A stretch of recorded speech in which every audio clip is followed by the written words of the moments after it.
Les adolescents du Rétif sont convaincus que l'immigration n'est pas un problème. Ils savent néanmoins que le parcours d'un immigré est semé d'embûches. Aujourd'hui, leur quête de mémoire les mène à Londres, où de jeunes Anglais ont conçu au musée de Princelet Street une exposition consacrée à l'immigration. En attendant le départ du car, les enfants ont tous en tête l'histoire de leurs parents, des récits de voyage et d'exil. On va où? 05.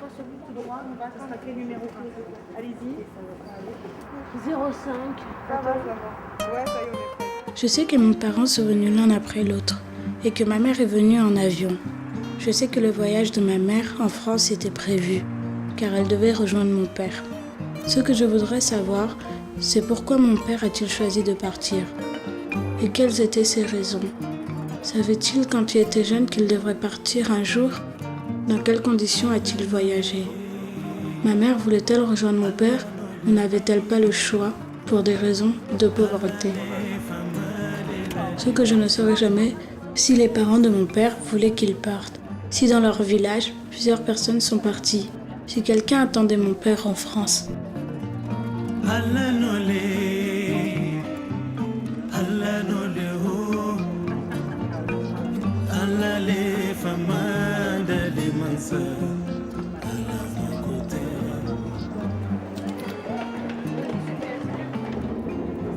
Après avoir visité la cité, les adolescents ont compris que concevoir une exposition n'a rien de simple et qu'il est facile de se perdre lorsque l'on veut tout dire. Ils avaient besoin d'exemples et c'est à Londres qu'ils les ont trouvés.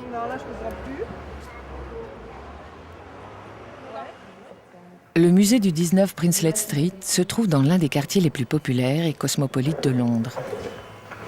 Et n'hésitez pas à toucher. Ce musée associatif est animé par des bénévoles et la population du quartier.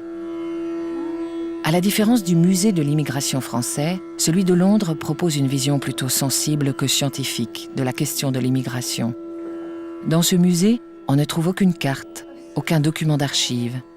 Ici, l'histoire de l'immigration se conte et se raconte.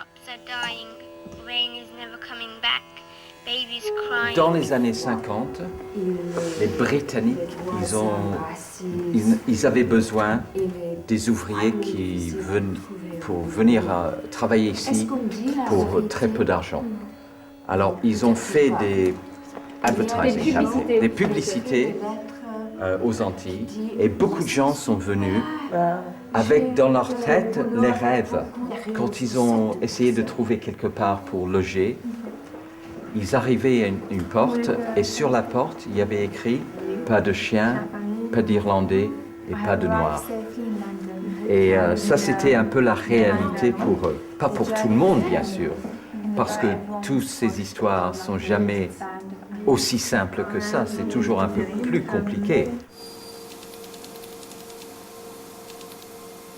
Quelques semaines plus tard, la cité occupe les premières pages des journaux. Les historiens démissionnaires appellent à la mobilisation.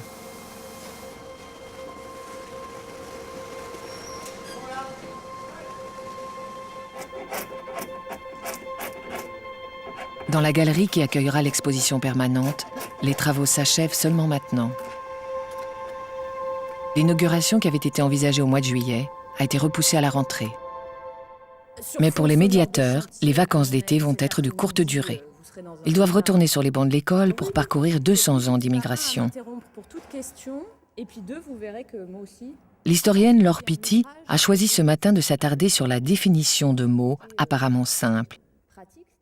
La polémique concernant la dénomination du ministère de l'Immigration et de l'Identité nationale montre que revenir sur la signification de certains mots, c'est aussi interroger l'histoire. Moi, ce que j'aimerais vous montrer, c'est combien les mots sont importants pour parler de l'immigration, tant c'est un sujet, je vous apprends rien, vous l'avez vous-même dit dans le tour de table, à la fois passionnant, à la fois foisonnant, mais aussi objet d'instrumentation politique et idéologique de longue date. Alors là-dessus, à vous l'honneur. À votre avis, depuis quand parle-t-on d'étrangers en France? Est-ce qu'on parle d'abord d'immigrés ou d'étrangers? À votre avis? Je pense qu'on parle d'étrangers avant immigrés. C'est à partir de la Révolution française, et je vais y revenir, qu'on parle d'étrangers, parce qu'on parle de nationaux. Donc on voit bien que pour suivre l'histoire du terme étranger, il faut suivre l'histoire du terme national. Et que la construction des États-nations, qui forgent des nationalités, ça, c'est pas de tout temps. C'est un moment fondateur que la Révolution française, qui ne veut pas dire qu'il n'y avait pas des gens venus d'ailleurs avant la Révolution, encore une fois. Mais on ne les appelait pas étrangers parce que la catégorie de nationalité n'était pas forgée. Il faut attendre la Révolution pour que cette catégorie apparaisse. On parle alors, pour la première fois, de qualité de français. On ne parle pas de nationalité française. Le mot apparaît pour la première fois dans le dictionnaire de l'Académie française en 1835, mais on parle de qualité de français. Immigrés maintenant. Vous étiez sur la bonne piste, on parle d'immigrés depuis moins longtemps qu'on ne parle d'étrangers. Il y a l'idée d'un déplacement aussi dans la notion d'immigré. Donc il y a un mouvement. Gérard Noiriel, qui est un nom que vous allez souvent rencontrer dans l'histoire de l'immigration, puisqu'il a publié un ouvrage au début des années 80 qui s'appelle « Le Creuset français », dans lequel, justement, il définit l'immigration comme un déplacement de population, ce que certains d'entre vous disaient tout à l'heure, et le franchissement d'une frontière.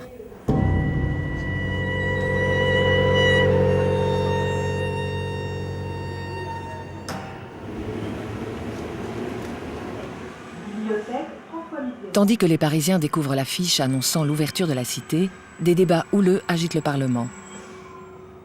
Rompant avec la traditionnelle opposition gauche-droite, de nombreux parlementaires s'insurgent contre la nouvelle loi de maîtrise de l'immigration et les tests ADN imposés aux candidats au regroupement familial.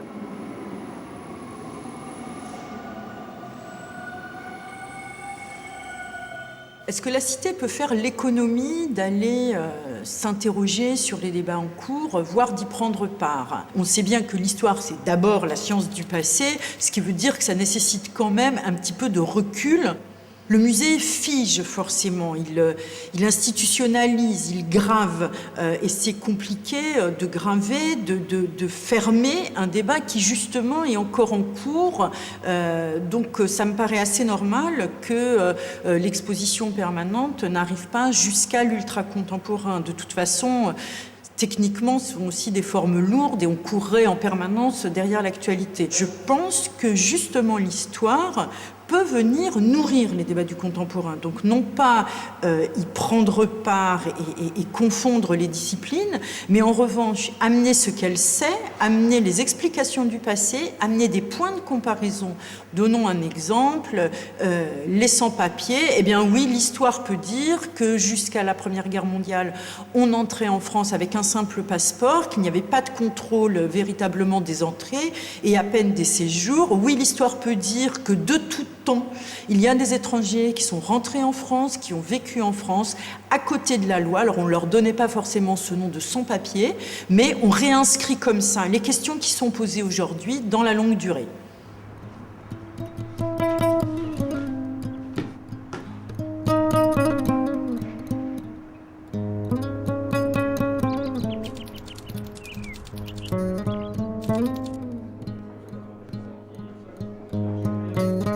La cité est un musée national.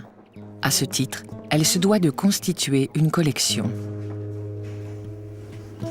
Elle a choisi d'acquérir des œuvres d'artistes contemporains, comme celles de Denis Darzac, d'Hamid Debara, de Karim Kal ou de Kader Attia, artistes dont les œuvres puisent leur inspiration dans l'histoire intime des immigrés.